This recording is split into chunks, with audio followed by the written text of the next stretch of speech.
Hello everyone, terrific Tuesday to you. Time to get our minds right so we can shine bright. I have a challenge for you. See who can say red leather, yellow leather 5 times really fast. Red leather, yellow leather, red leather, yellow leather, like that. It's not easy.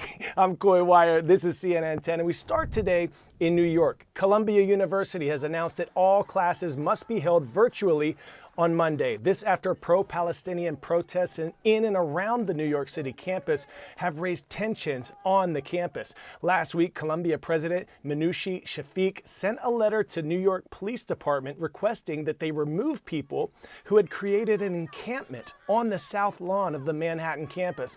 More than 100 people were arrested. The students are protesting U.S. involvement in Israel's bombing of Gaza, which has killed more than 34,000 people, according to the enclave's health ministry. Israel says it is fighting to defeat Hamas, a Palestinian terrorist organization located in Gaza that attacked Israel on October 7th, killing around 1,200 people. The students at the Ivy League university distanced themselves from more extreme non-student protesters who have tried to intimidate Jewish students. The White House, New York Governor Kathy Hochul, and New York City Mayor Eric Adams have condemned any acts of anti-Semitism or any calls for violence against Jews. Additionally, Monday was the first night of Passover, one of the holiest days in the Jewish calendar. Our Paulo Sandoval has more. All weekend long, we have seen demonstrations supporting the Palestinian people, both on and off the Columbia University campus here in Manhattan. Behind me, the one that's actually off campus, see students able to only make their way up to the fence as the campus itself remains restricted with access only allowed for students and staff because of these ongoing demonstrations. On campus, there is still what's referred to as the Gaza Solidarity Encampment that continues to grow. A collection of people that have been gathering on the campus South Lawn with that unified message with those protesters on the outside of the campus calling on Columbia University to divest from companies with Israeli connections.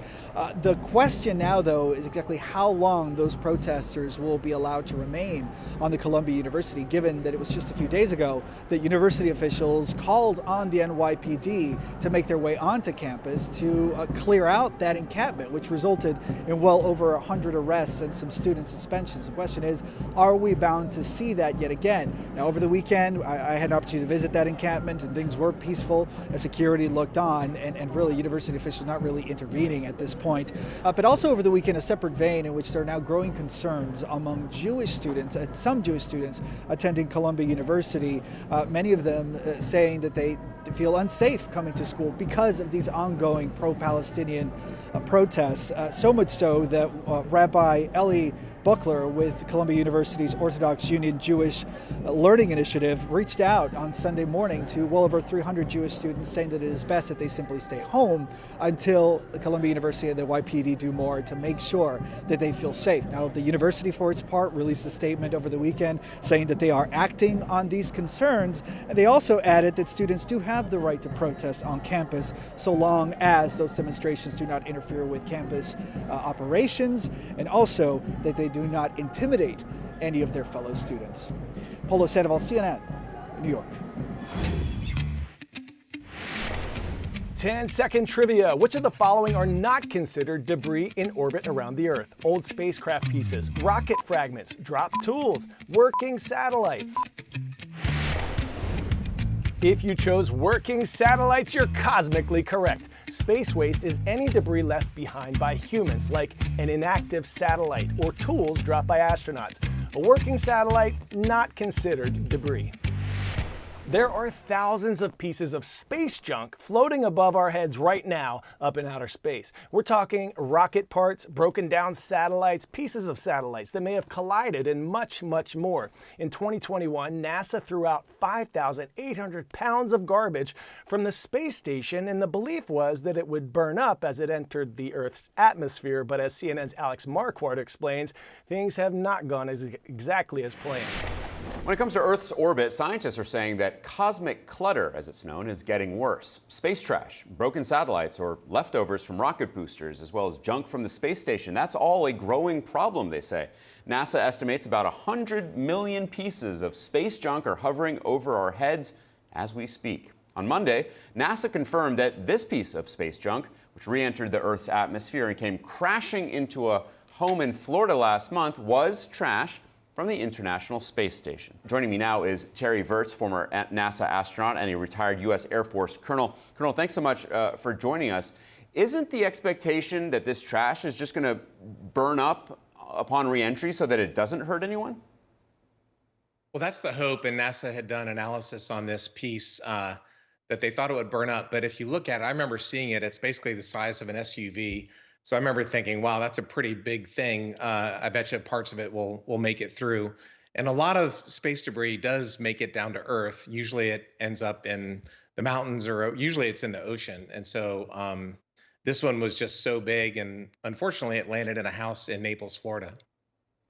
So I think that the common sense, the conventional wisdom was that most of this stuff just does burn up. Are you saying that that is not normally the case? Why is the best way then of getting rid of this trash to throw it overboard if so much of it gets through? Well, the best way is not, and NASA's plan was not to do that, but there was a Russian Soyuz explosion a few years ago, and that really, there was a snowball effect on the schedule, and so this giant battery, like I said, the size of an SUV, was supposed to come back on one of our cargo ships, and because the schedule got reworked, it was like the odd man out, so they released it after analyzing, hoping that it would not make it back to Earth. And you know what? Luckily, knock on wood, it didn't hurt anybody, but it did unfortunately go through the roof of that house. So if you're NASA or another space program, even a private space program, I imagine it's in all their interests to try to get this stuff cleaned up, essentially. So how do you go about cleaning up 100 million pieces of space trash? Well, unfortunately, nobody's come up with that solution. If you excuse me, if you could come up with that solution, that would be a pretty good business model. These pieces are going many miles per second. They're all going in different directions. It's a tough problem. What we're doing is we're just trying to avoid it. So when I was on the space station as commander in 2015, we actually had to maneuver to avoid some debris that the Chinese had created. They did a military demonstration. They exploded a satellite, and that debris still causes the space station to maneuver usually once or twice a year. So military explosions in space are a really, really bad idea because that debris will last for years or sometimes centuries if it's high enough.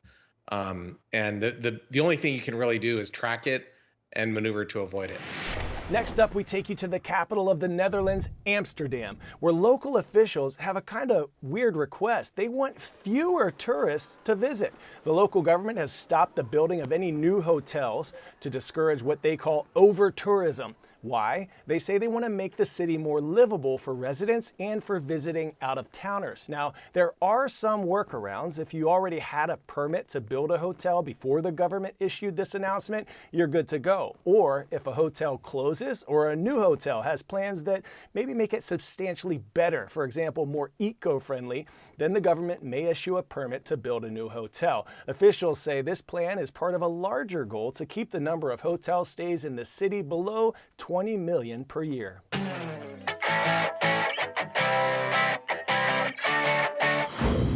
For today's story, getting a 10 out of 10, the world's largest wildlife crossing. This according to the California Department of Transportation, which is constructing a wildlife crossing that will span 10 lanes of Los Angeles County's 101 freeway.